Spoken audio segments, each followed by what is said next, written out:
Tells you you're back with the Power of Three podcast, the Scottish Doctor Who podcast that's powered by Capaldi Energy, sort of. I'm Kenny Smith, and we are continuing our look at the fantastic 12th Doctor Adventures from Big Finish. And I'm joined today by a special guest from another podcast, and I'm going to let them introduce themselves. Hiya, it's very nice to be invited on, thank you very much. I'm Kat, I'm a co-host of another Doctor Who podcast called the Says Who podcast, where we talk Doctor Who news, reviews and all things Who. This whole conversation came about all because of something you put on the Twitter. Yes, I reviewed the 12th Doctor Adventures for Doctor Who magazine, but because the second part of my review hasn't come out yet, and I've already listened to all of the episodes, but no one else had at this point, I put a post up saying, please someone talk to me about it once they had heard it, and you commented, so I was like, oh yeah, actually I bet Kenny's listened to them. So I dropped you a DM and was like, so have you listened to them? You're like, yeah, but I'm not telling you any secrets. I was like, no, I've listened to them all. Talk about it with me. Very much so. And here we are. I mean, this is a series that I've been looking forward to because, as we've been discussing for the last 45 minutes, huge Capaldi fan and absolutely enamoured with these adventures. I was so pleased when they were announced, obviously, as you've heard, and I'm not going to mention it again, but having had a slight personal involvement with this series, I'm just loving it and was so excited. And what was your reaction when you heard these were on the way? Well, I'd only just... What was I doing? I had just done the 11th Doctor Adventures for Doctor Who magazine, and then I wasn't keeping up with the releases, in all honesty. I was so busy with my podcast. We had a lot of interviews and things like that, so I was quite busy. And then I got an email saying, oh, would you like to review the 12th Doctor Adventures? So that's how I found out about it first. So I was like, yeah, absolutely. So then I went on to Big Finish website, had a look and saw who was acting, who was writing, and I got very excited. So obviously immediately I said yes anyway. So I was waiting for the files for those. So really it all happened really quickly. I didn't know that they were coming. But very excited when I found out where they were sitting in the gap. I was very excited. It really does feel like a nice bridge between Series 9 and Series 10, and in that kind of gap year, it's really in a nice position. And I was talking to Alfie about it on our podcast. Said it's quite nice because you can see the journey of the 12th Doctor before Series 10, and you can absolutely buy in every one of the episodes that this is the 12th Doctor before his Missy arc, because we've got an extremely talented bunch of creatives on this box set. But I was just extremely excited for it as soon as I heard about it and was raring to go, really. And I listened to the first two first, and then the rest followed, and after the first two I was like, I'm ready. Give me the rest. I need the rest. I just wanted to carry on listening, and I've listened to them multiple times now. Absolutely brilliant stories, and I'm waffling now, so I'll stop. Not at all. No, it's infusing is the word you're looking for. Infusing. Infusing. And I mean, I'm just so pleased that we're getting more 12th Doctor. Obviously, we'd love it if it was Peter, but he's not said yes to doing Big Finish as yet. Still living hope. But we're getting John Culshaw, who's brilliant. His performance is just uncanny, isn't it? I mean, because I'm not a fake Doctor Who fan, I promise, but I've only just started dipping my toe into like the expanded universe stuff. So I started with Big Finish and then collecting novels and things like that. So I didn't think, I'm sure I heard some of his work before, but to me this was my first listen of his Capaldi. So I genuinely think my first, like, within the first 5 minutes in my notes, because I meticulously note when I'm reviewing, I completely forgot that it wasn't Capaldi, and that was literally within the first 5 minutes. And I listened to the first two and was like, wow, like Big Finish really got lucky with him, because absolutely fantastic. Especially when you get to episode 6, when you've listened to all 6 episodes and you can see he's really got comfortable in the character, like he's really settled in. You've got his dynamic with his companion, and you know, they've just gone on this adventure over the past 6 and a bit hours. Yeah, definitely settles in. Like, incredible performance. I really can't say a bad word about it. There wasn't one moment where I was like, oh, he sounds like himself, or oh, he's slightly going on to this Doctor, or whatever. Yeah, fabulous.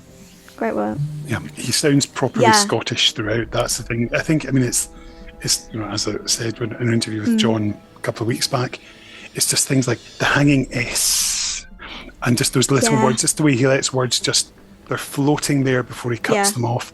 And that is such a Capaldi thing, and he's done a meticulous job in researching. And you can tell.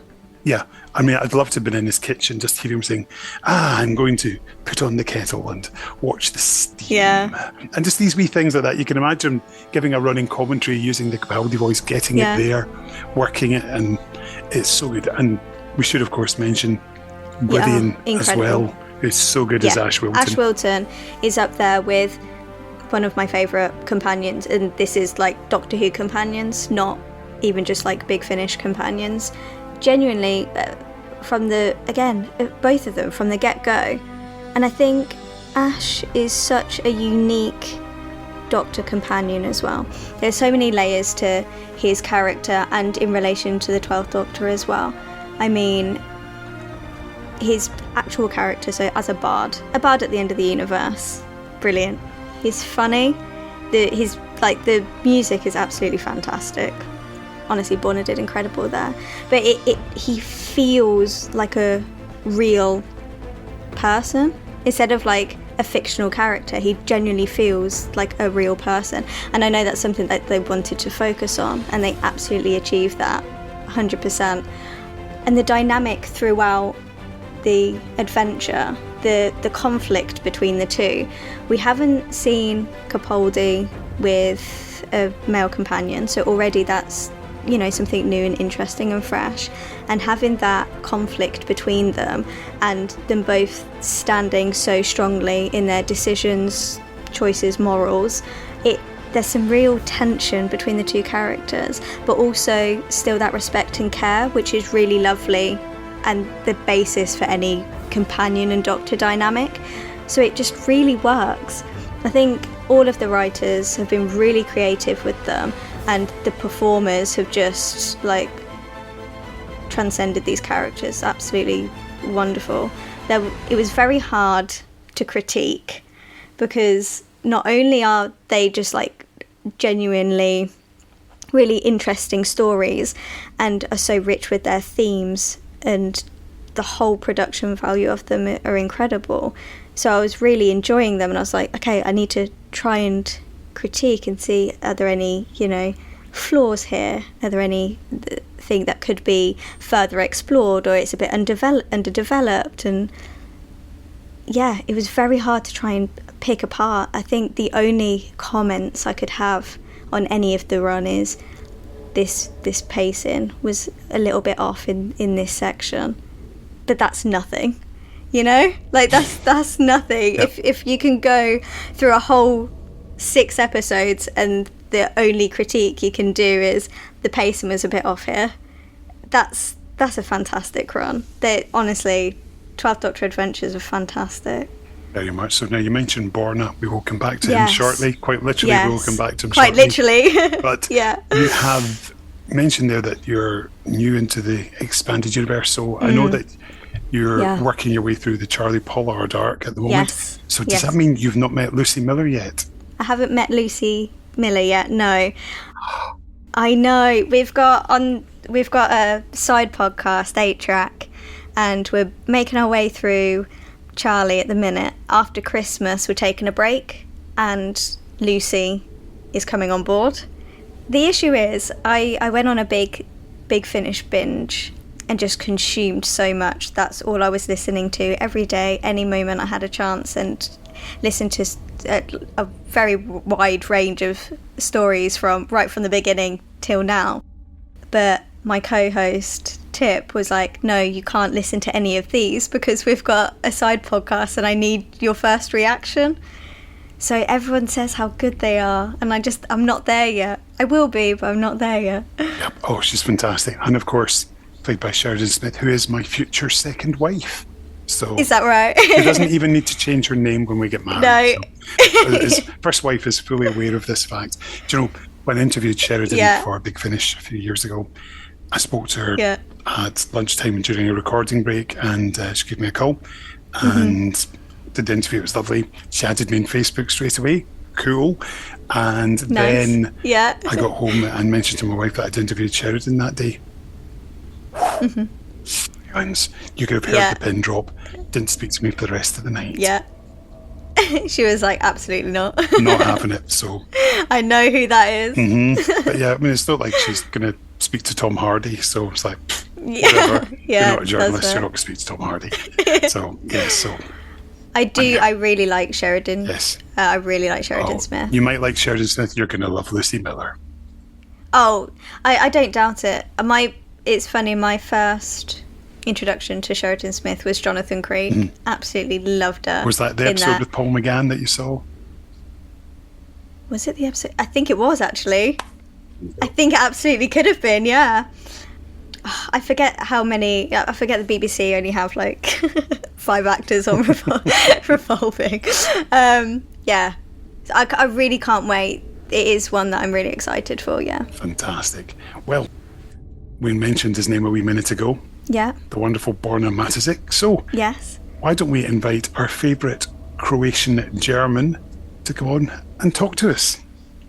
Hello, I am Borna Matosic, and I am a composer of soundtracks and rock and roll, and sometimes even pop producer. Mainly a musician, you could say, probably sums it up best.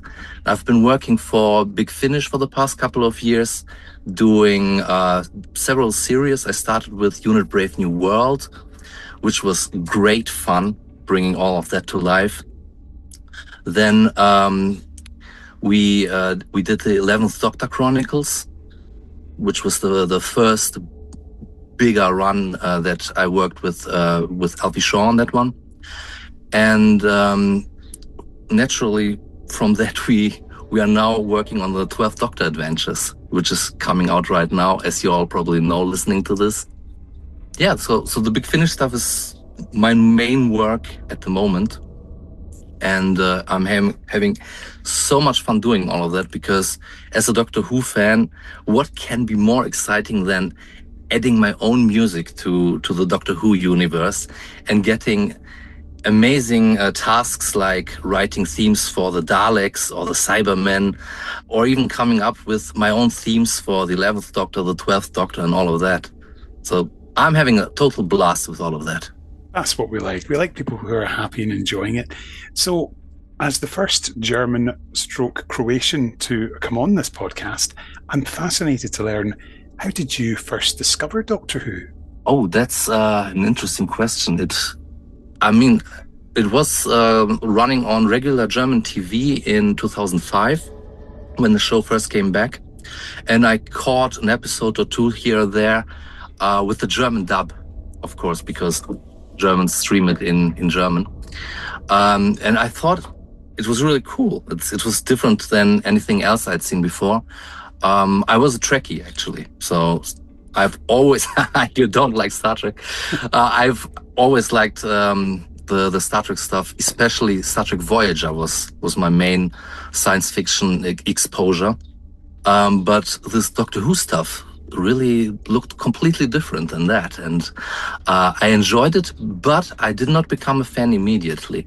It took until a few years later when my partner suggested that she was a really big fan of the Sherlock Holmes stuff that Stephen Moffat had done. And she suggested that this guy is a showrunner of Doctor Who. Have you watched Doctor Who? And we should totally watch that. And I said, hey, yeah.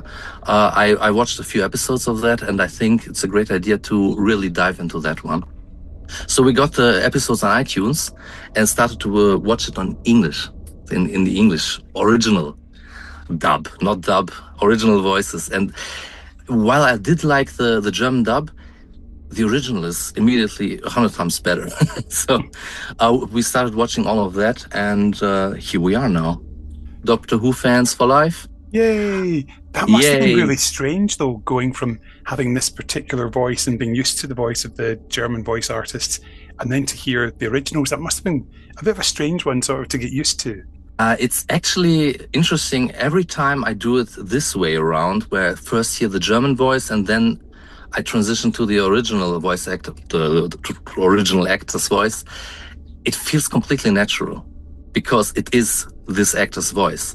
But the other way around is much more difficult. So when you're used to the original voice and then you hear the dub, that can be really strange, because often they do get it right, and Germany is known for having a very good dubbing technique,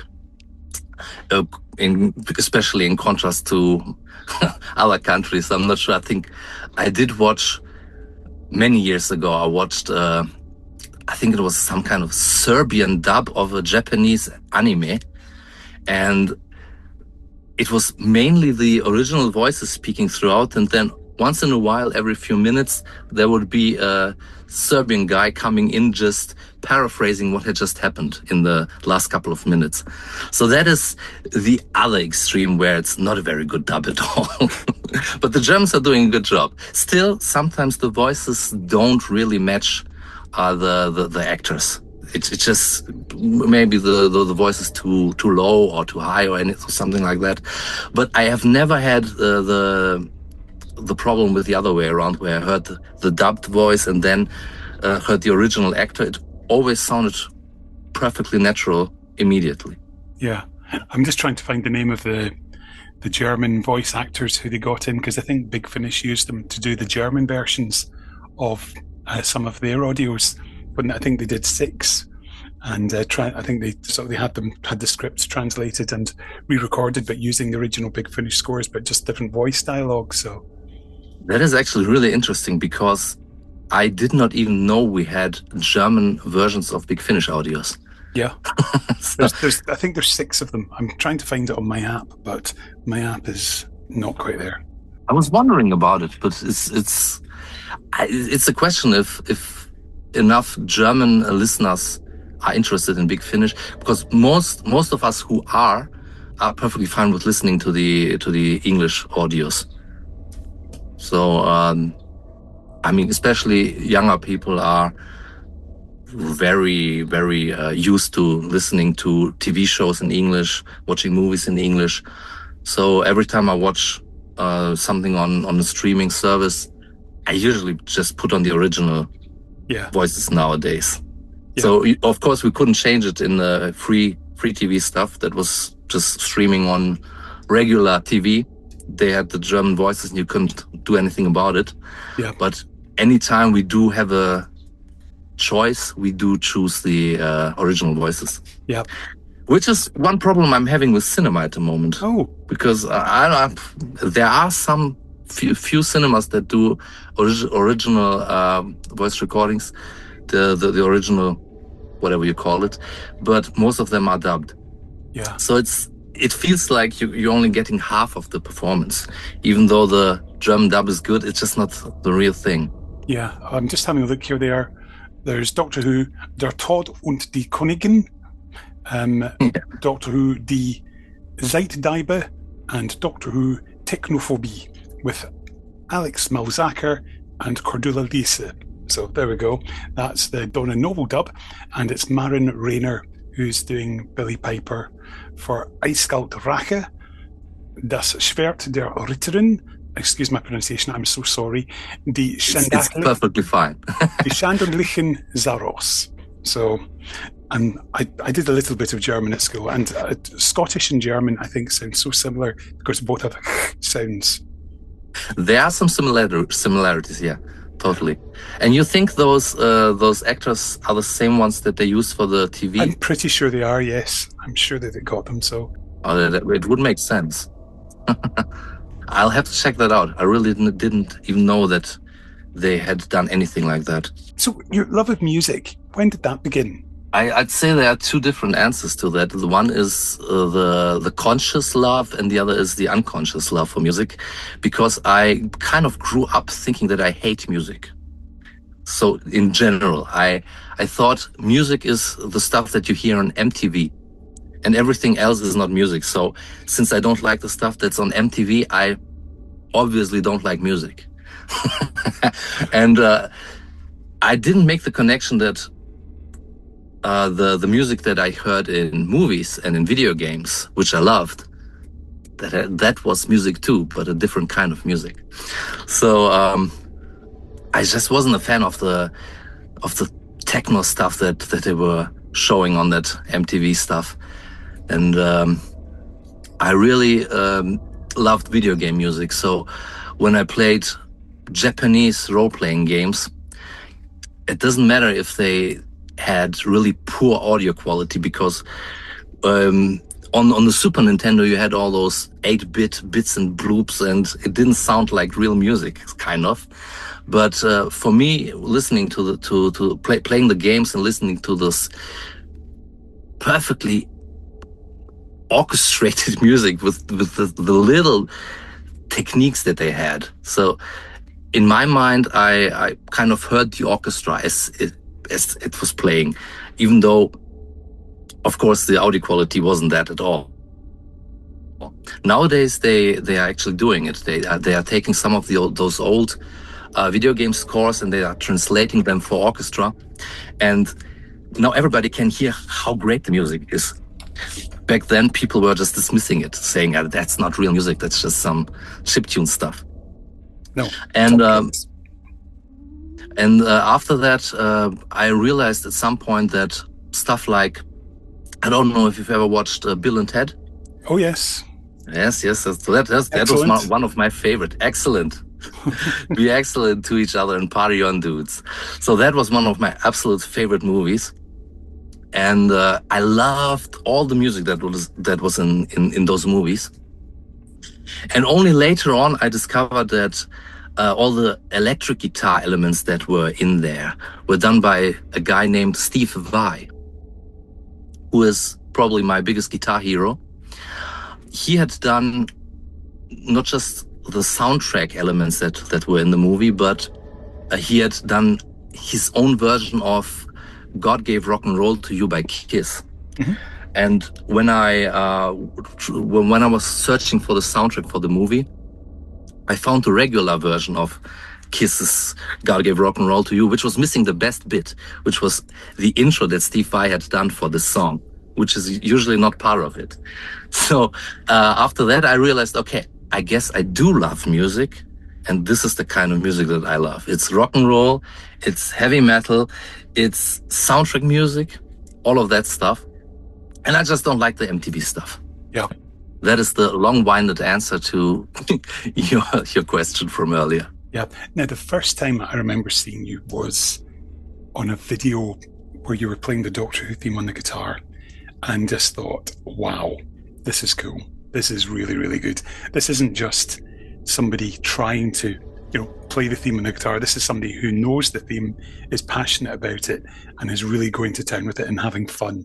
Yes, the idea behind that theme was, or behind my cover of that theme was, I wasn't trying to do the usual, here's a guitar cover of whatever, in this case the Doctor Who theme, but I'm trying to put myself in the shoes of, say, if I was the composer for the Doctor Who TV show, how would I do the theme? And I wouldn't do it in a way where the guitar is super front and center, completely overbearing everything else. But my idea was to do all the orchestral stuff that were there before, and then put the guitar in there as an additional element. I actually got some negative feedback about it of people who were saying, why is the guitar so low in the mix? Which is not something that you hear very often as a guitarist. Usually it's always, turn that guitar down, we don't want to hear it. And in this case, people were saying, no, we want to hear more of the guitar. Some of it. Many people liked it the way it was, because it really was not intended as a guitar cover in that way. It was, here's my version, and the guitar is playing a part of it, but it's not, maybe not even the main part. Actually, the first Doctor Who covers that I did, it's almost like the main reason why there was guitar in it at all was because I needed to have something to do in the music video.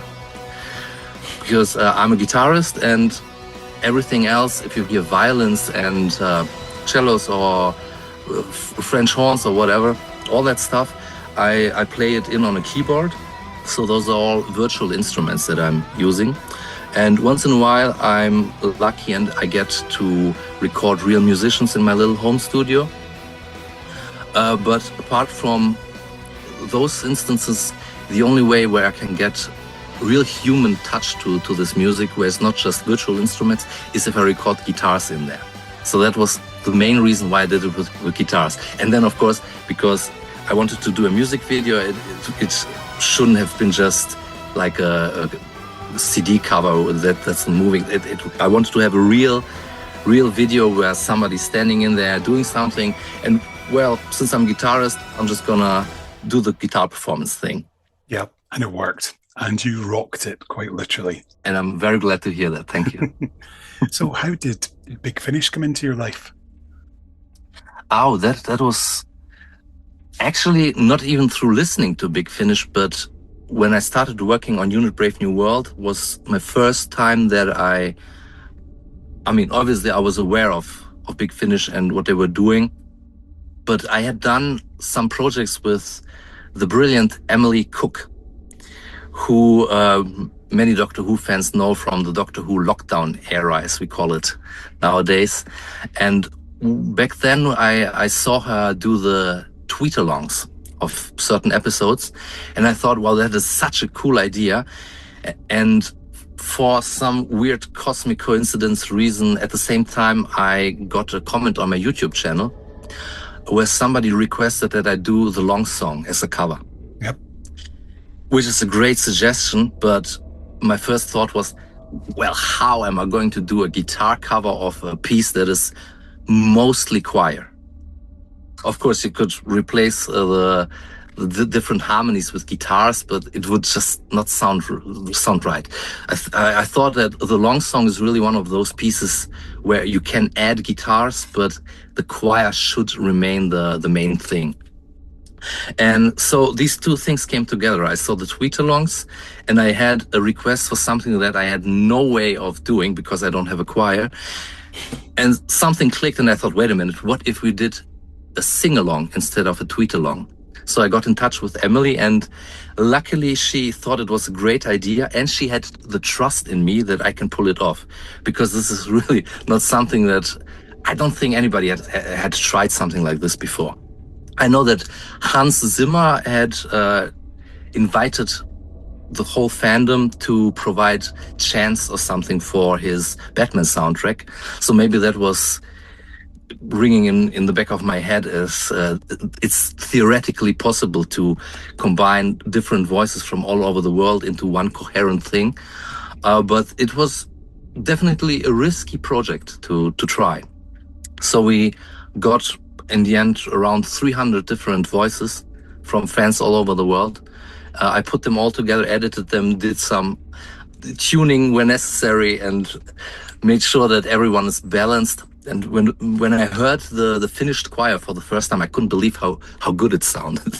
So that was the first project that I did with Emily. And since we worked so well together, she said that we should definitely do something like a real project for Doctor Who at some point. And then she started to work for Big Finish as a producer. And not sure if it was her first project, but one of her first projects was Unit Brave New World. And she made it happen. I don't know how, but she somehow convinced all the bosses that we should try to have a German-Croatian guy do the score for this one. And it worked out perfectly. I took the chance. I knew I can do it, but I didn't have a lot of credits under my belt, so it wasn't like I was mostly known for the covers that I had done on YouTube, and it is a big step going from doing covers to doing originals. Now I come actually from doing originals before I did covers, but nobody is listening to originals. Everybody's searching for covers, which is why I started doing covers in the first place. So it's all basically coming full circle. The moment I now can transition back to doing actually original music. And in this case, even have an audience for it, because of course, Big Finish and the Doctor Who fandom is very big. So there are a lot of people really interested in all of this. And the stories are so amazing, which we can probably talk about that at a later point. The question was how I started working for Big Finish. And yes, I think we just answered that one. Emily brought me on board, and I will be thankful to her forever. Yeah, she's brilliant as Emily. She really is. Totally. So how do you go about composing a theme for a new series? Is it a case of think what's been done before and then try and do something different? Or is it a try and find something that you can homage, or think, oh, this is set in the 90s, then I'll try and do it sort of 90s sound? Yes, so for Brave New World, which was set in the 90s, I usually sit at the piano at first. Even though I'm a guitarist, I do all the composing usually on the piano. And for Brave New World, I was extremely inspired just getting the chance to do something like this. So I was just cranking out themes left and right, and I had, I think, 7 or 8 themes just for 7 or 8 different demos for the Brave New World theme. And in secret, I had one favorite of those 7. And I sent them all out to Emily, not saying anything. And she picked my favorite. So we were completely in sync when it comes to that. And the composition itself, I was just thinking, for Brave New World, I want something that sounds like Doctor Who, but at the same time has a more X-Files feel to it. Something from the 90s with a mystery twist. And that's how this theme came together. You can kind of feel it sort of has a similar galloping undertone to the Doctor Who theme. Yeah. It's a different meter, so the Doctor Who theme is in standard 4/4, and the Brave New World thing is, I think, maybe I'm completely wrong right now about my own theme. Wait, what is it? You could count it in different ways. I think it's probably the similar. It's both in 4/4 if you see it like that. So I was talking total crap. The idea is pretty much then take the Doctor Who galloping thing, but turn it into something completely different with a sci-fi and mystery twist. And that's how that particular theme happened. Yeah. For other things, like if I get the chance to compose a theme for a Doctor that we've had before, that is kind of a more complicated approach, because Brave New World was our own creation in a sense, where I'm pretty free to do whatever I want. But when you're scoring something like the 12th Doctor Adventures, there's all this brilliant work that was done by Murray Gold for the whole run of New Doctor Who. And my task, in a sense, is to create music that sounds like it could be set in that era without sounding exactly like it. And what I'm trying to do there is not to create some sort of sound-alike that sounds like a copy of a theme that was there before, but I'm trying to put myself sort of in the shoes of Murray Gold and think, okay, this is the music that was there before, and if Murray Gold was to compose a new theme for the 12th Doctor, what would he do? Is there maybe some elements that he would say are part of the DNA of the 12th Doctor that should totally transition into the new theme? And how could that be achieved? For the 11th Doctor Chronicles, it was a super easy process where I just sat at the piano, and literally the very first thing that came out of my fingers was what later became the theme for our 11th Doctor Chronicles, which was titled basically Run. Yep. So I have an old voice memo on my phone, a recording where I can see, okay, this was me just playing the chords and sort of doing a cappella singing to remind myself what the melody should be. And not much changed from that, except, of course, I orchestrated it and all the arrangement is there and everything sounds much more polished. But the idea was there immediately, because sometimes if you just give me the chance to write something cool, like here's the chance to write the theme for the 11th Doctor, it just happens. I don't know where the music comes from. You just sit at the piano and it hits you. Yeah. Yeah. It's funny because I think that your work on the 11th Doctor Adventures we had Jake Dudman just going for it with Safia Ingar. They're just such a great pairing and it's such a good series. Totally. They did such an amazing job. And this is something that is very important to say. I can try to make great music, but it doesn't work out if the scripts aren't there, if the actors aren't doing an amazing job.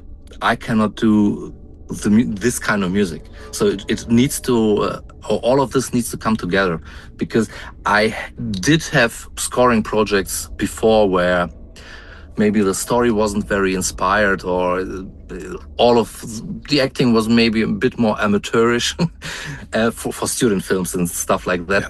And you can sit there and try to come up with a genius score. It won't work. The notes don't come because it wouldn't fit this type of project.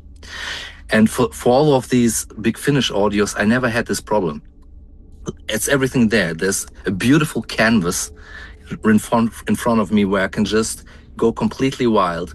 It doesn't matter if I go big or small or whatever. I don't have to hold myself back.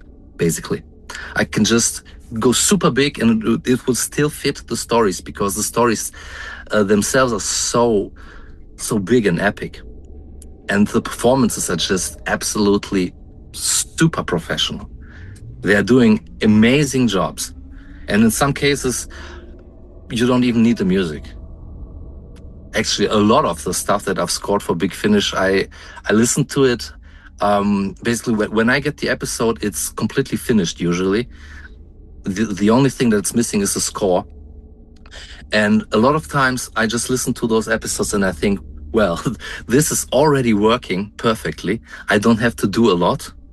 I still try to do a lot, maybe sometimes too much. I do have to try to not to overscore something. But the thing is, when you have brilliant directors like we do and producers, they will tell me when I go too far into one direction. So I can just do my thing and rely, or just have the confidence that they will listen to it and they will tell me if something's too much or not enough. Yeah. Both have happened. Of course, recently you've added another unit series to your bag as well. You've been taking over, you're doing unit eras. So that was a really good set that came out just a few months back, and feeling different from what we've got in Brave New World, but still that familiar world. Yes, that just like you say, it's not Brave New World, but it is that sort of unit world where I'm trying to do something different compared to the Doctor runs. So 11th Doctor Chronicles, 12th Doctor Adventures, I'm trying to do a bit of a different sound than in the unit audios. And the fun thing about these was I had previously worked with the directors of the two episodes that I had done. So that's Helen Goldwyn and Samuel Clemens. And we had worked on 11th Doctor Chronicles and on the unit Brave New World separately together. And for some reason, or luckily for me, they both independently of each other requested that I do their episode, that I score them. So that was fun, reconnecting with them on those episodes. There's one theme that I did in the first one, Rise of the Valiant, which was kind of the theme for the Valiant, which rises, as it is said in the title, to fight the Daleks, which was so much fun to do, because this was me trying to do something which is a bit more action-adventure. It was almost me putting on the John Williams hat. Of course, I can't really compare myself to John Williams, who is one of the absolute greatest of all time. And his style is just, it's kind of the sound of my childhood. All those movies that he did, like Hook. Hook was absolutely brilliant. Then Jurassic Park, E.T., all those stuff. Yeah. It's all amazing. And I was just trying to do something maybe a bit more Indiana Jones or Jurassic Park oriented compared to my usual Doctor Who scoring. Yeah. Because it was such an action-adventure episode. That was the first one. And the second one was a very sort of a base on the siege story, which was very scary, actually. So there were really creepy elements in that one.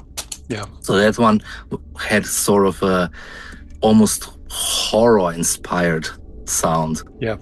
And you've had Godzilla inspired as well, of course, in Brave New World with Kaiju. Oh, yeah, that was so much fun. When I got the script for that, I was grinning from ear to ear, realizing that I would get the chance to write some sort of Godzilla music.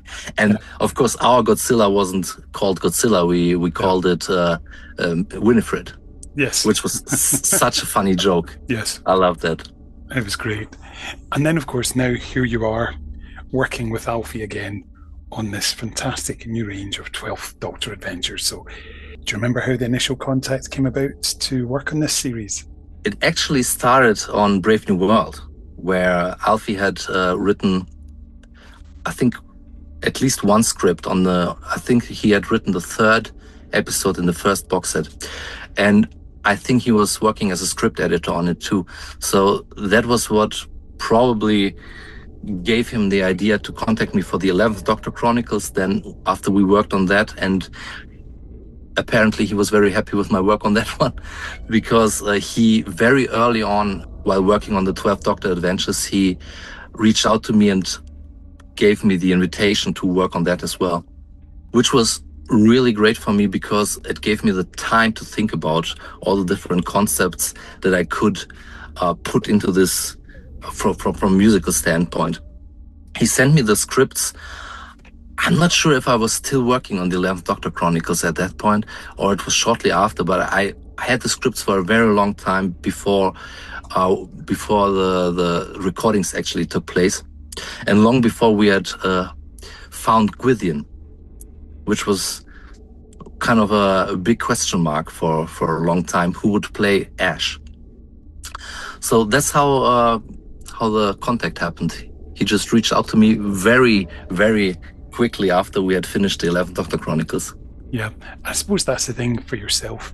Being given a series to work on, it allows you to develop themes for each character, build them up, and it means you can use them in a quieter version when it's sadder scenes and build them up for more exciting moments, and it gives you that creative freedom. Exactly. So the 12th Doctor took the theme that I composed for this one, which we, in its action version, we call it basically Keep Running, which is sort of an in-joke, since the 11th Doctor Chronicles theme was basically Run. And so this theme, the melody of it appears in different variations throughout the series. And yes, there is absolutely a more calm version of it. You hear it for the first time in the first episode, when the 12th Doctor finds Ash during his panic attack in somewhere outside of the concert venue. You hear a very ethereal version of that theme, which I thought was a great way to introduce the melody before bringing it back later in the episode when we actually get to the action version of it. And yes, so having all of that time to work on these themes and thinking about concepts for the series, it opens a few doors that you wouldn't have if you just started doing the work, if you were hired like a week before it was due, basically. So you don't have time to think about it. You just go into it and what happens, happens. Now for this one, I had all 6 scripts before I even started on the first episode. So I really had the chance to create a bigger concept for the music, which is especially should be noticeable for Ash's theme going forward. Ash's theme was the same question mark that was hovering over the character of Ash, since we didn't know who would play him for a long time. And then, well, I did try to compose melodies for him, and I have all sorts of phone recordings of me sitting at the piano trying different melodies for the character of Ash and for the world he's living in, this end of time thing, all of that post-apocalyptic stuff. I have lots of melodies for that, but nothing felt like, okay, this is definitely the theme for Ash. Until one day, finally, I got the news that Gwydion was cast in the role, and I went on his social media immediately to see his face, because we didn't know how he sounds, we didn't know how he looks. And interestingly, most of us working on this series, it seems like we all had the same reaction to the casting, because we didn't know it, but once we saw Gwydion and heard his voice, it was like, yes, it's him. This is absolutely Ash. I didn't know how I imagined him, but this is perfectly right. And he's doing an amazing job. When I heard the first episode come in, I was completely, blown away in a way from all the performances. John doing the 12th Doctor is uncanny. And the way he's working with Gwydion, it's just such a great team. But talking about the music, to get back to that, once I had finally seen his face and heard his voice, I could sit at the piano, and all of a sudden it was so much easier to come up with a theme for him. And I found a theme that I really liked a lot. But it was very long, and it was very emotional. And one thing about scoring is you can have the best composition ever, and it might not fit in any scene, because it may be too emotional or it's sounding too big, even if you try to arrange it in a smaller way. So you really need to find the perfect spot for it in the whole series arc. And the theme for Ash is actually the first thing that I recorded with my violinist for this series. She came in, I gave her the sheet music, and she just played it for the first time, and I couldn't believe what I was hearing, because I did think it was a good theme, but when she played it, I realized, oh wow, this is probably one of my favorite things I've composed in the last couple of years. But at the same time, it's sounding too pretty. And I cannot just throw it in the first scene where Ash comes in. I need to find a special place for it. So if I did find a special place for it or not in the first 6 episodes is something that we will have to find out. But what I did do was I basically hid bits and pieces of the theme throughout all the different episodes. So in episode 1, you can hear parts of the theme, but it's not the full theme. So I'm basically waiting for the perfect moment to unleash it to the world. Yeah, and of course, we know that there's going to be Daleks in this series, and by the time people are listening to this, they'll have heard Krillitanes as well, so getting to score for TV monsters. Oh, one of the highlights of this job, I'd say. So the Daleks, this particular Dalek is an old friend of ours, since we already met him during the 11th Doctor Chronicles run in Victory of the Doctor. It is the Eternal Dalek, and I had sort of written different themes for the Daleks back then. And having him back in the story for the 12th Doctor Adventures, I thought it was a great idea to bring him back, and it opened certain doors for me. because while I do build in certain Easter eggs and elements of my 11th Doctor Chronicles soundtracks, especially of the Doctor's themes, I hid some of that in the 12th Doctor run. But this recurring character gave me the opportunity to really get back into some of that music. It opened the door to Victory of the Doctor, and I could take all my Dalek themes that I had done for that set and bring them back for this episode, which should work very well for new listeners, but especially well for all the fans that love the 11th Doctor Chronicles. I really hope that they still remember this music, and it should bring some kind of additional emotional kick to the episode, I think. I'm looking forward to it. I am so looking forward to hearing just how it ends, because as we speak, the last episode has not gone out. So, yeah, but of course, people who are enjoying the score, they can actually purchase it now, can't they? Yes, the score releases Big Finish. I think they've done score releases in the past where they probably did it themselves, but for the stuff that I'm working on, if something's released, it's completely my freedom to do it or not do it.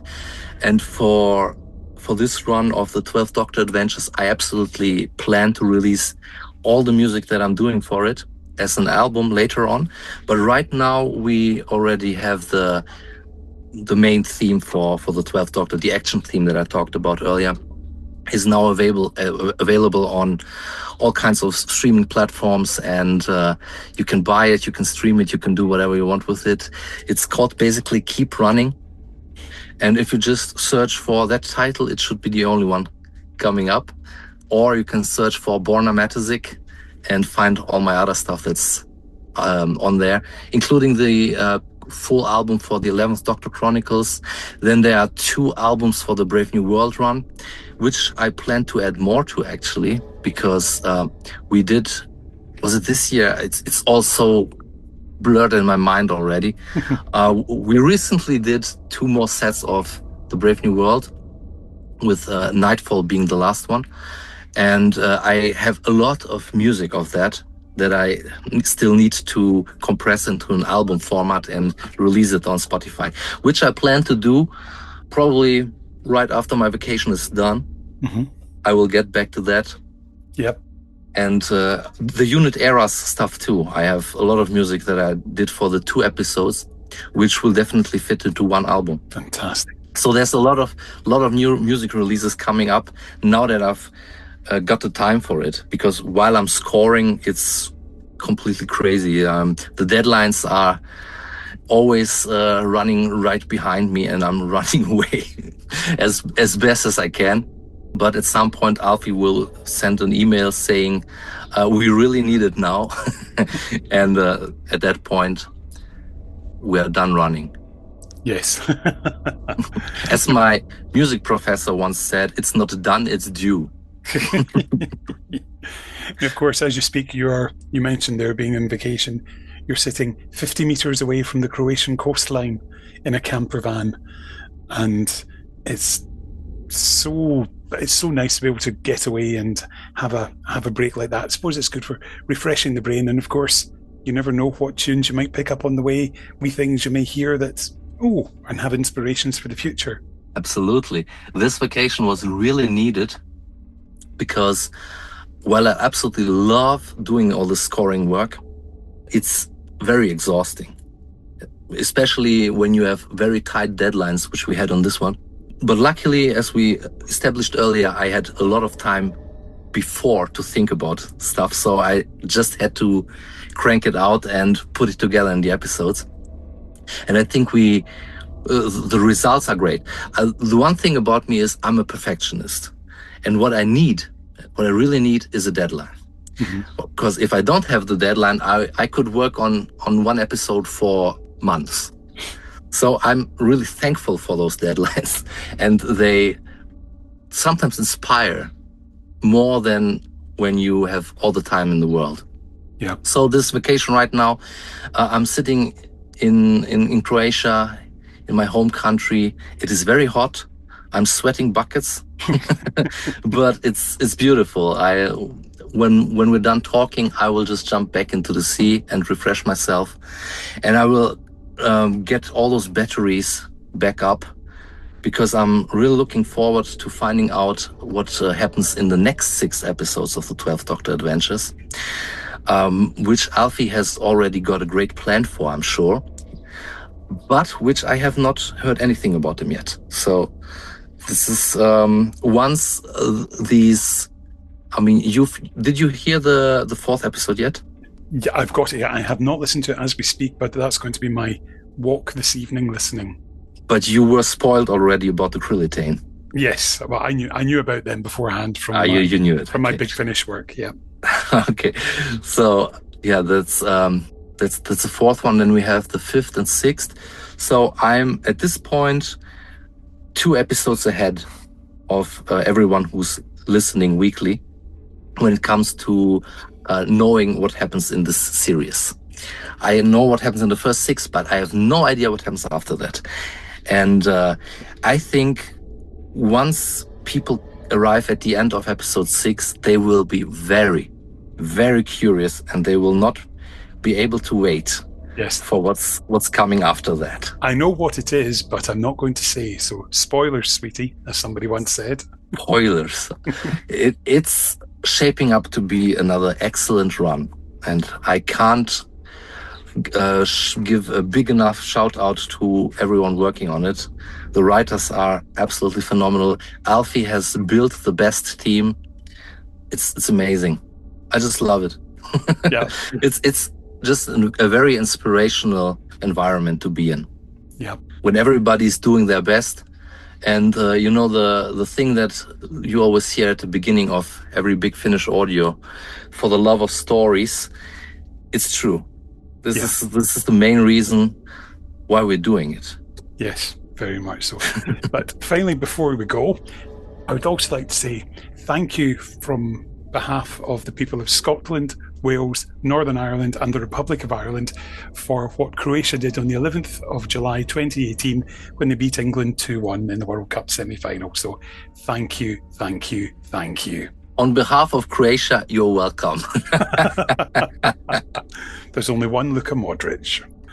It would have been nice to have him for longer in the World Cup, but I think the whole team did an amazing job. I think the way they went out, some would say it wasn't fair, but it's what they did was they played a great game, and that's all you got to do. It doesn't matter if you are able to continue to the next round or not, as long as you're doing your best. And I was really blown away by the performance. So thank you, Croatia team. You did well. Yeah, and Scotland were just delighted to be there. And the fact we went out, we really didn't care. We really didn't want to go any further anyway. We really, really didn't. We just wanted to have a party.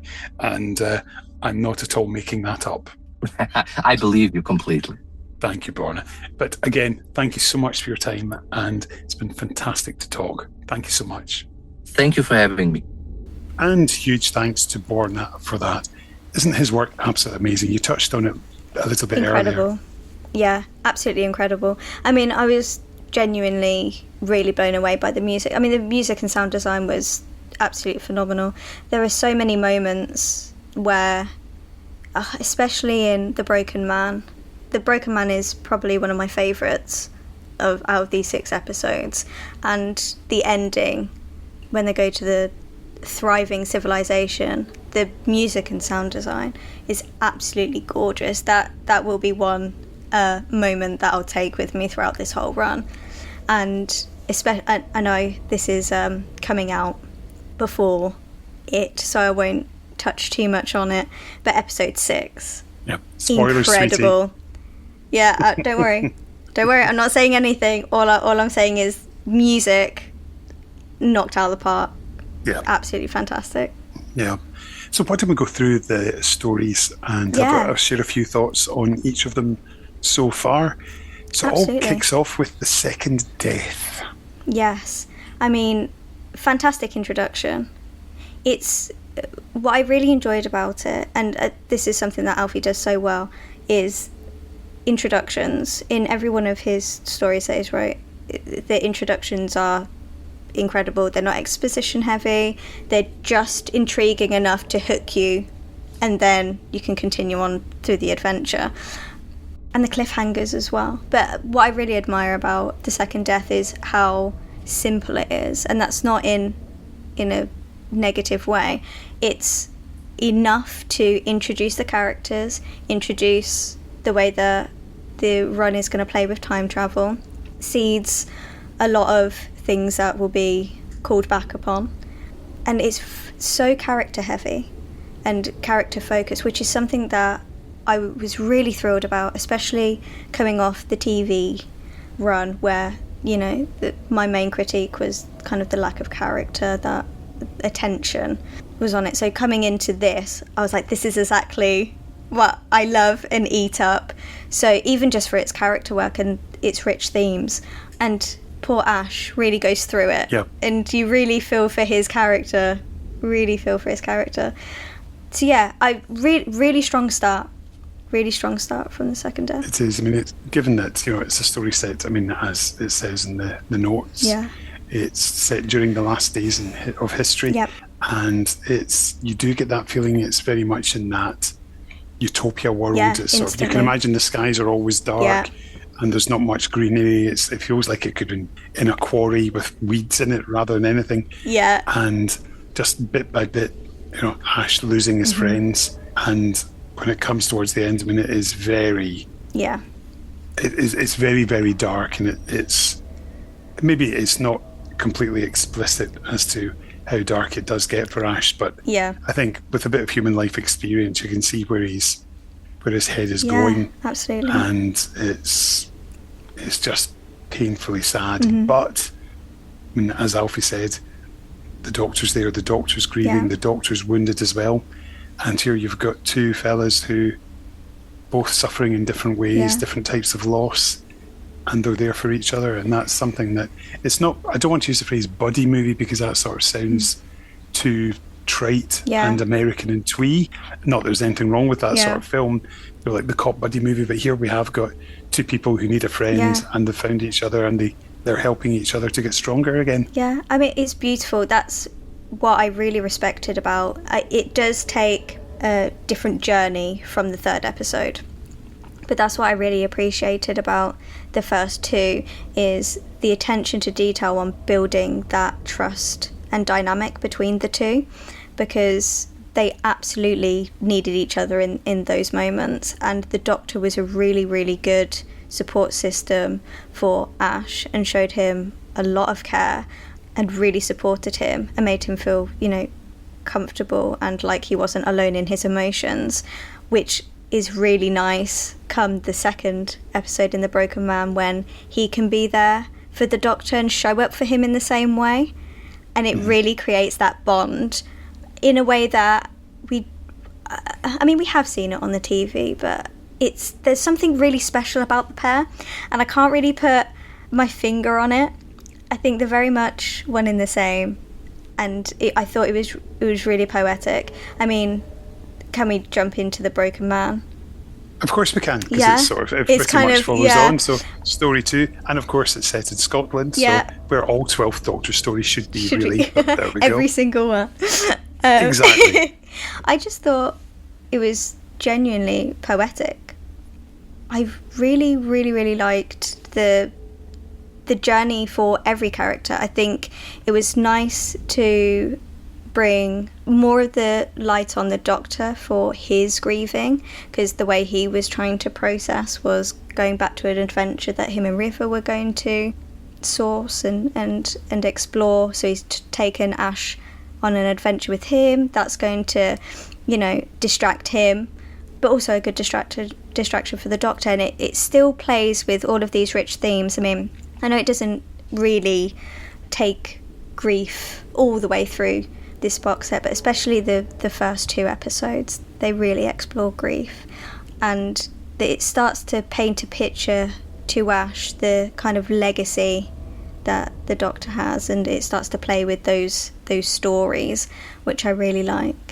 And Maddie really stole the show for me as well. I think that one of the things that's amazing about the 12th Doctor Adventures is that the whole supporting cast are absolutely fantastic.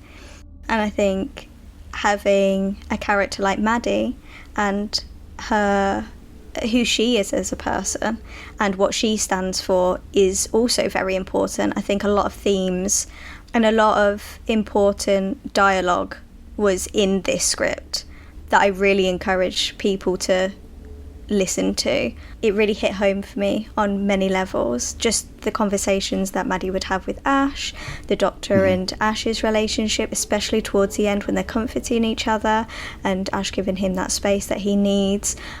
Also having an episode that you've got the Amber Giant and you've got him trying to essentially kill Maddie and then make her mother these other creatures, but then to see what Ash's decisions had that he made, and now they've got this thriving civilization and you can feel it, and it's such a different experience for Ash from what he's had, because we've just seen that end of the universe place that he's from in the first episode, and now from the decisions and choices that he's made throughout the past two stories, he's seeing this thriving, and it feels so real, and you feel like you're immersed in this happy place. I think that's really important for Ash to see, and it continues the themes of his choices and the decisions and the repercussions of those. So it sets that up really nicely. I think that there's some really, clever stuff going on here when we've got this Doctor who's been, quite abrasive and quite harsh with his words at times. His hearts are in the right place, but the way in which he voices them has been quite harsh, perhaps. And Clara obviously working out how to get the better of him in time. But he's still, the fact that obviously he's forgotten Clara, but he knows there was somebody there. Yeah. And then he's lost River. So he's effectively still sort of like in that double grief. Yeah. And it's quite and of course we're working towards where he is, where it's him and Nardole in the, got to be pronounced Nardole. The way that Capaldi does it. The emphasis is on the second syllable.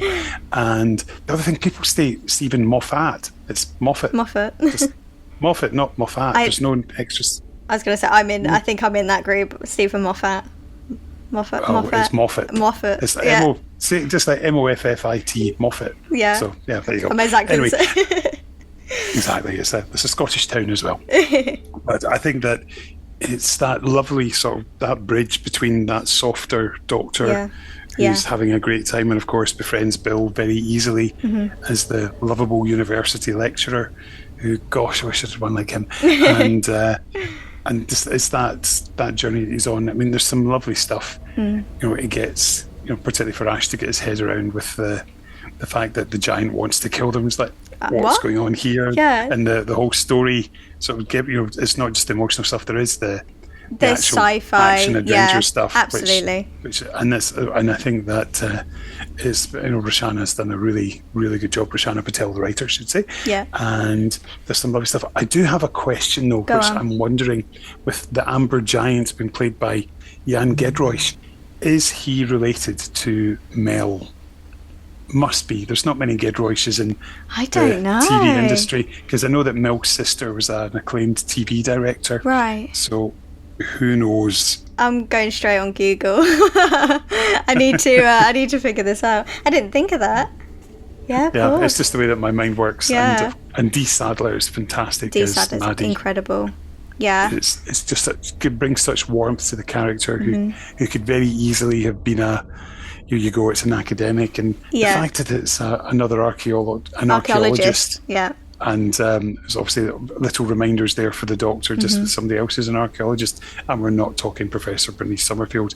Then, but I think it moves things on, sort of like resolving sort of like those open wounds from the end of the first story. And okay, they're maybe not completely closed, but they've definitely had the bandages put on. Absolutely. And they're sort of to help the healing process begin. And there's that, the trust that's building up between them, and the friendship. There's the fact that Ash is starting to tease the Doctor a little bit as well. Yeah, the dynamic starts to form. Yeah, and I think it's a really nice bond that's started to come there. But that's what happens when you come to Scotland. Yeah. I need to visit. I've never been to Scotland before. I do need to. Oh, you need to do Glasgow. Glasgow's better than Edinburgh because we've got police boxes. You have got nice police box. I do. See, this is on my bucket list. I want to visit the Glasgow police box. Yeah, Edinburgh's got police boxes, but they look like garden sheds. They're nothing like the real thing. Right. Horrible big grey boxy garden sheds made out of concrete. So, yeah. So, of course, the third story here was The Beautiful and the Damned, which is a wonderfully clever piece. And it's not just a satire on social media by Catherine White. I think it's so beautifully done. Mm-hmm. Best Life Inc., a company who are running Mentor City, a paradise for content creators. And I mean, as a rule, I despise content creators and their self-importance because I have done, as a former journalist, I've been out at events covering them, and you get these sort of self-obsessed morons with their cameras going, "Look at me, here I am, I'm on the red carpet, isn't this great and exciting?" Yeah. No, not really. You're not being very professional. Grow up. So yes, I'm a cynic when it comes to these things. So that's why this story was fascinating for me, and so well done. There's that. I mean, it's the quote there: "Arrive ugly, live your best life, and leave beautiful." And as we all know, beauty is in the eye of the beholder. Absolutely. This was one that I listened to a couple of times for many different reasons. I think is an extremely thematically layered piece. There's so many interconnecting pieces that it doesn't make the story feel overwhelmed. They are really seamlessly written together. And I think, again, this is a story where the characters really shine. I mean, Monty is hideous. Absolutely a hideous character. And it's someone I couldn't wait to hear from and to hear to. But I was really interested in the commentary on social media and influencers. And I'm really interested personally in criminal psychology. That's something that I explored once upon a time. So the relationship between social media and the desensitization of criminal cases and missing persons and things like that, where people monetize and capitalize on misfortunes, and it there's that grey area between having a platform to spread this important information and using it for other reasons and entertainment. And there's something really interesting there, and even though it was briefly touched upon, I really appreciated it because it really did build, the world building was really there, and because it is mirroring our society today, it was a nice touch. I really liked the setup, and I think it resolved itself in a really interesting way as well. I mean, the cliffhanger is just incredible. I was saying this to Alfie, this run of stories, I'm normally quite good with my pattern recognition, and when you've reviewed and watched enough, you can see where stories are going. You've got a pretty good idea of, okay, we've started here, this character's going to end up here, or this story's moving here. This whole run, I've not been able to put my finger on anything, because you think it's going one way and it goes and throws you in a completely different direction, and that's storytelling. Really loved the auction premise. Oh, completely. It's the whole dark undercurrent for that. Absolutely. And I don't know how many people have picked up on that, because here we have the influencers are going missing, but miraculously statues of them are becoming available for sale soon after, and they're being bought up. And of course, how many people would like to buy up their favourite social media star and take their statue home? And but that's where it gets dark, because if it's somebody you hate, you'd buy the statue of them because, for example, I know a lot of people who'd like to smash to a pulp a Katie Price statue, for example. Right. Whereas I know a lot of people who might like to do Other things to a Katie Price statue. Yes. And it's that undertone that is so cleverly there. Yeah. And it's sort of like what people want to do with or to their idols. Yeah. And it's terrifying. It's horrible. It's really horrifying to think about. When that reveal happened, and we get they're going missing, and they've taken the refiner and they're turning them into statues and selling them. Oh, chills. My note was like, this is dark. This is really taking this, and I'm glad it did, because the characters themselves are hideous. Oh, completely. They're almost like grotesques from theatre. Yeah. That are just, because you know that Monty's a bad one from the word go. 100%, yeah. 100%. And I say they're horrible because they are, but they're also, again, just like I said about Ash, these are really real characters, and it's a character that you know exists in the world. So it adds that extra layer of like it being very sinister, but also extremely engaging. Yeah, I mean, Monty is, for me, he's somewhere between that Simon Cowell kind of figure, sort of like the one who's in charge, who's, I think, the one who's sort of full of themselves and they know it all, and just, I'm using Simon Cowell as an example because people on both sides of the Atlantic will know who he is, and down under as well, but it's just that full of himself, overconfident, almost like a lot of politicians as well. Absolutely. I mean, he governs it, doesn't he? Yes. That's the kind of character he's representing. Yeah, and the fact you've got characters going missing and then finding out the truth is just, as you said, it does send shivers down the spine. It does. It's horrendous, it's dark, and it's so bloody entertaining as well. So absolutely, Catherine White's done an amazing job on it. Smashed it, absolutely smashed it. Yeah, and it's one that, I think when I've got my lengthy drive tomorrow, I may well be box setting the first 5, because obviously we haven't heard the 6. Oh Honestly, no, we haven't. Of course, no, definitely not. Whoever would. And then of course we come to Wings of Steel. Now of course you're way too young to know the cartoon Batfink. This was something that was in the 60s and 70s. It was a very bad sort of cashing in on Batman, right? But it was another bat he was an actual proper bat, but he had these wings on him, and he did his assistant karate, who, guess what, did karate. But Batfink would, the villain, the cartoon villain, would fire guns at him, and he would protect himself and say, "My wings are like a shield of steel." Right. And that's what I thought of as soon as I saw the story title. So this is absolutely nothing to do with Batfink. Big Finish are not venturing out into that area. Instead, it's Alfie Shaw working from a story by Alex Hewitt.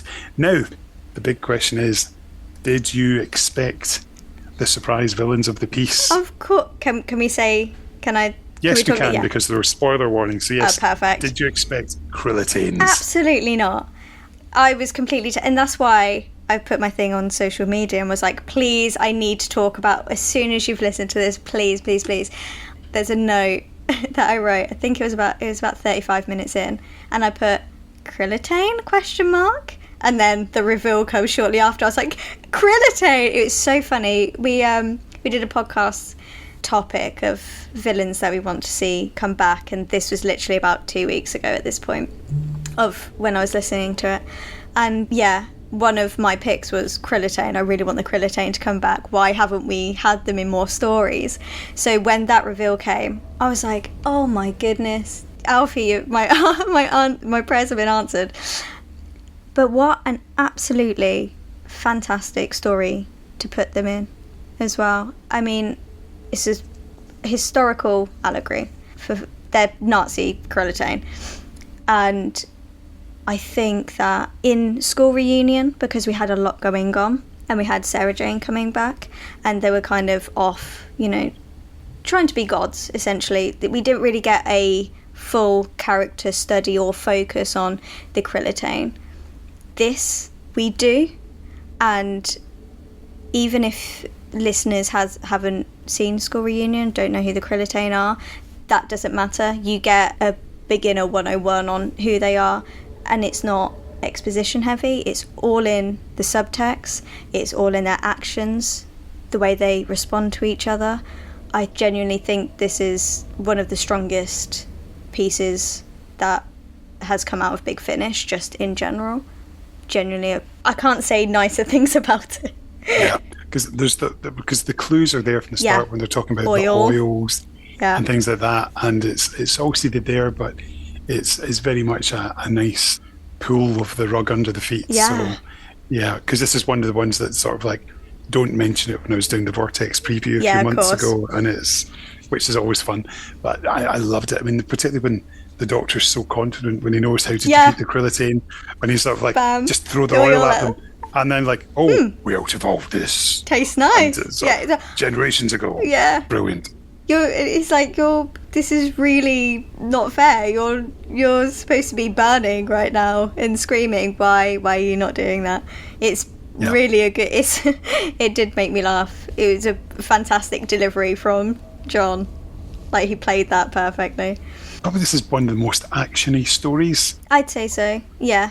Of the set, yeah. And I think it's one that you can very easily imagine as a TV episode. Yeah.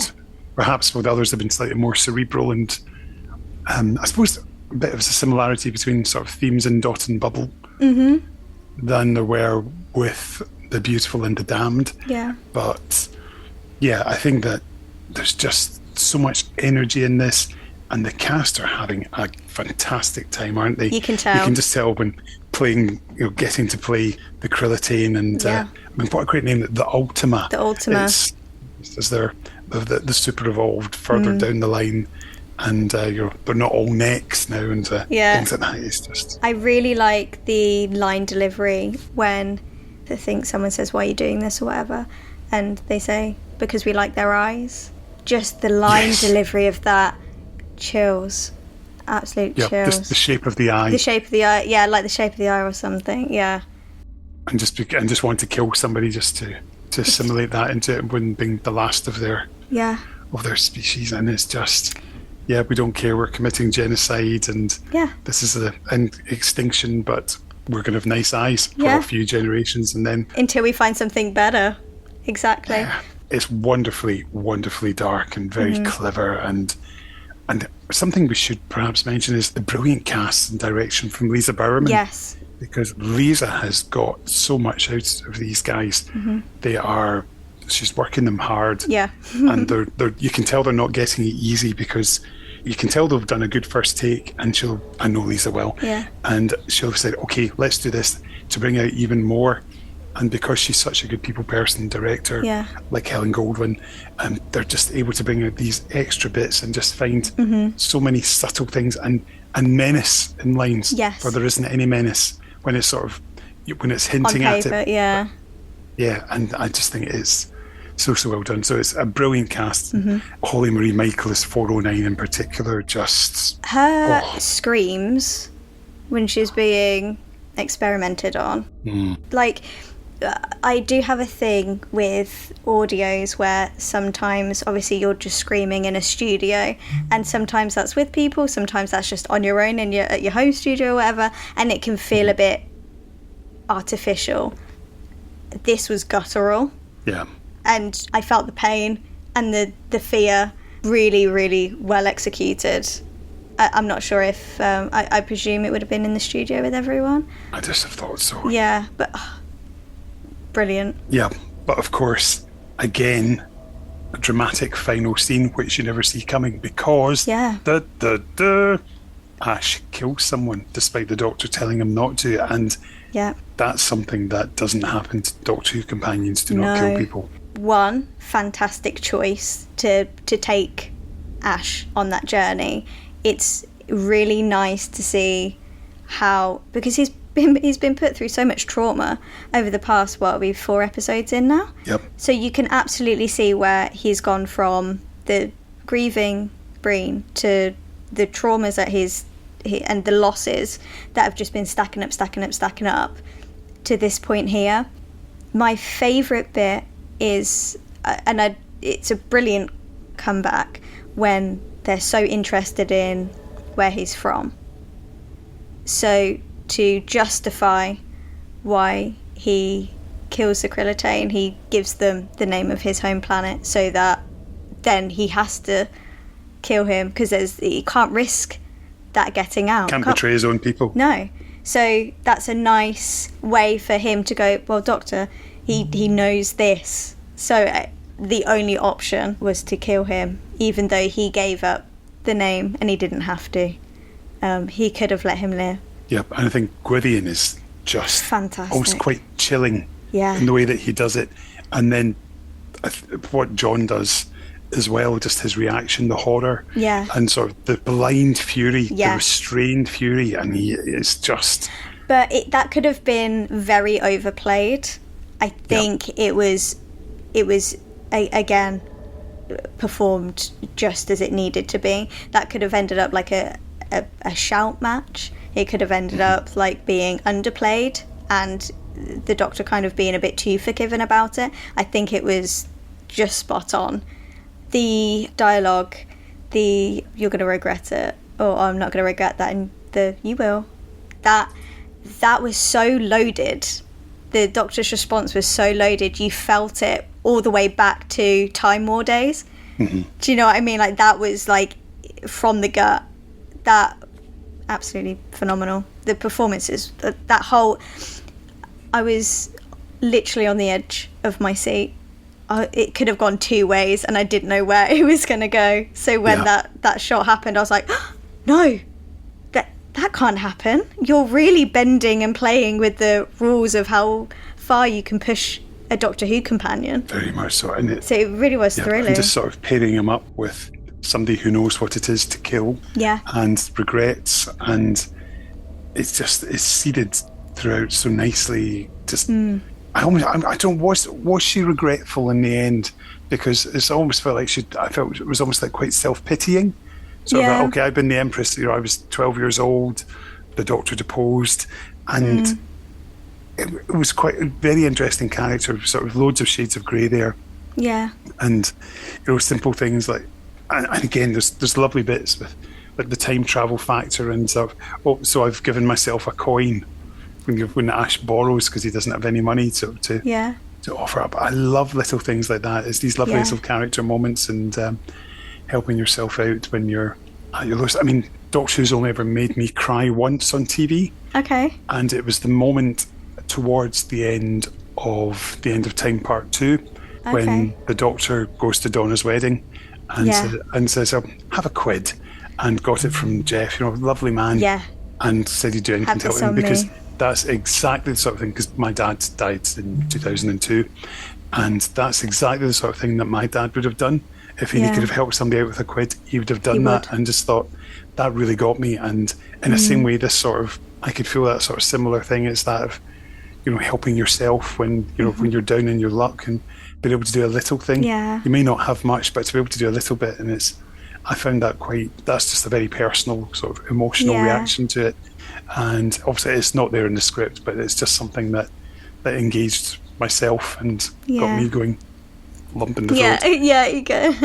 But that's the thing about these stories. We all have these little things that we can find that they aren't there, but because they mean something to us, whether it's reminders of loved ones and we think that, and that's the sort of thing that really sort of engage with. But I thought it's a lovely examination of sort of Ash's reaction to being a killer, and then when the Doctor brings in the Time War stuff, the fact talks about I even killed children, and it's very Ash almost like disbelieving that this wonderfully upright good man could yes, you are, Doctor, you are a good man, there's the question answered for you. Then having that, and it's very, very throws him off. And just sort of talking about it, and the fact he didn't go into the Time War in huge detail, which I thought was lovely, because a bit like Eccleston in Series 1 doesn't do a huge amount of detail early on, and I thought it was a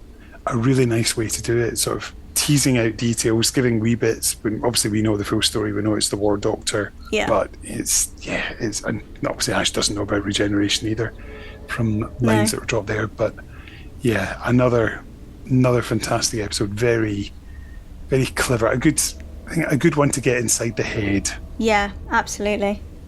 I couldn't agree more. Yeah, and then of course we know that episode 6 is coming, and we can't say any more.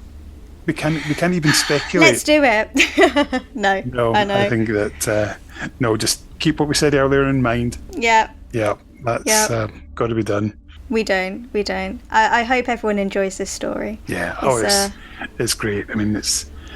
Oh, do you know who we haven't mentioned? Who's done a brilliant job? Maddie Searle on the sound design. Yes. The world building, obviously, the music has been fantastic, but that's half of the soundscape, or a third. Yes. Her actors, her music, and the soundscape, not half of it. But Maddie has done a wonderful job here, just with building alien world situations, and it's an incredible thing because sound design is not easy. I've done it for some of the book readings we've had on this podcast, and it is not easy to do, to find the right kind of sound, source them, but what she's done is brilliant. Most of my favourite parts are in episode 6 that I can't really dive into, but even just tiny little moments that really emphasize the atmosphere and the world that's around them. Like, it was particularly noticeable in The Second Death, where I was really immersed in it from the music and the sound design, and that only got better, that only grew. So it really does a really, really fantastic job at completely immersing the listener into these sci-fi adventures. And because all of them do entail it's that great balance of emotional themes and character work with genuine, really interesting sci-fi and timey-wimey adventures. The two are so interconnected, and this world is so immersive, and that's just...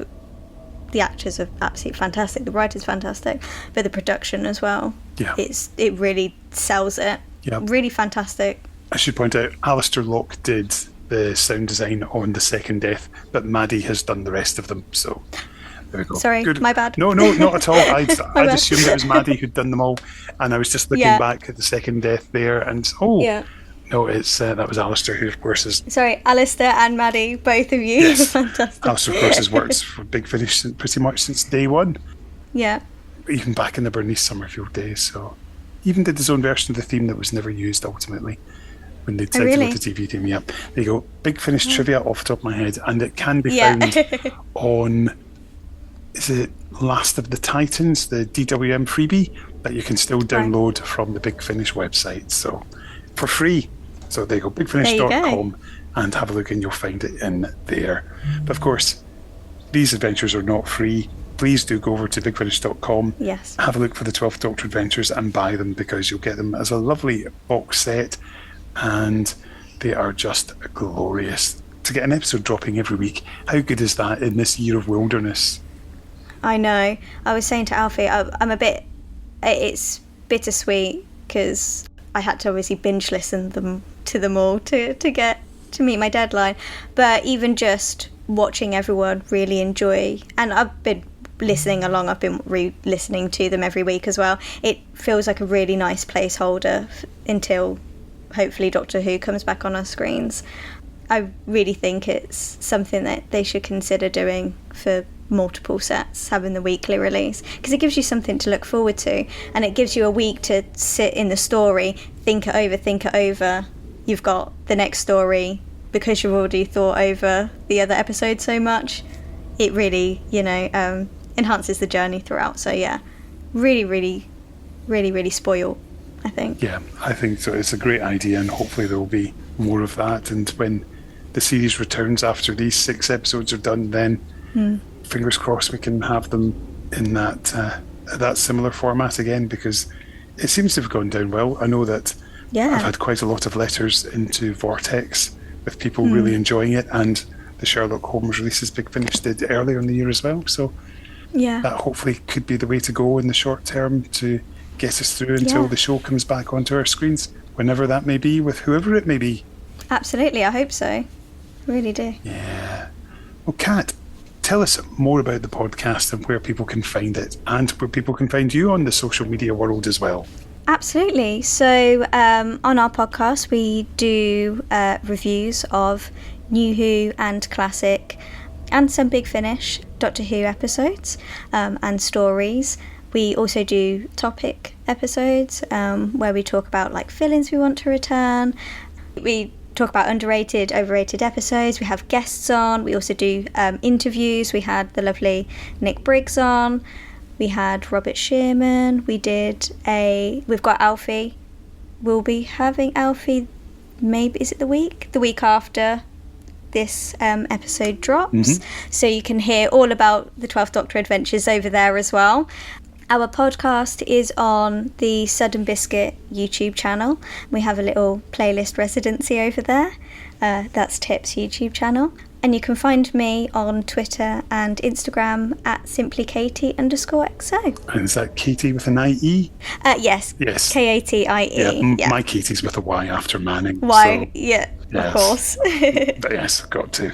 Just double checking just for the spelling purposes, just in case people get... I appreciate just in case people start randomly following somebody else with a similar name. Else. It's like, hang on, this person's into Star Trek, whatever that is. Yeah, this isn't Doctor Who. Yeah, I don't want to know this sort of weird spaceship thing with Smarties tubes on it. No, not for me. I've never seen Star Trek, and I don't think I'll dive into it either. Yeah, you're not missing much, apart from Deep Space Nine, which is very good. The episode Melora, of course, has got Daphne Ashbrook. She definitely has a thing for British doctors. Yeah. She definitely has a type, so... Yeah. Of course, if you want to follow the Power of Three, we are at Power of Three Pod on Twitter with a number 3. We're on Blue Sky at Finished Zine, and of course we have a Facebook group as well, so feel free to come on and comment and share your thoughts on the 12th Doctor Adventures. What's been your favourite episode? Well, tell us and we can discuss it in the future. So Kat, a massive thanks to you for coming on and taking time out when I know you've had a very busy day recording your very own podcasts. No, I really appreciate it. It's been a lot of fun. Thank you for inviting me. You're more than welcome. And of course, on this podcast, we like to play out with a tune every episode. Usually it's a song. Invariably it's from Pet Shop Boys or a very bad dance music track that I may have enjoyed in the late 90s or early 2000s. But today we're going to go with something from Borna. It's the 12th Doctor's theme for Big Finish, and it's called basically Keep Running. And this is the extended mix. So until next time, I've been Kenny Smith. And I'm Kat. And this is Borna Matosic. Bye-bye. Bye.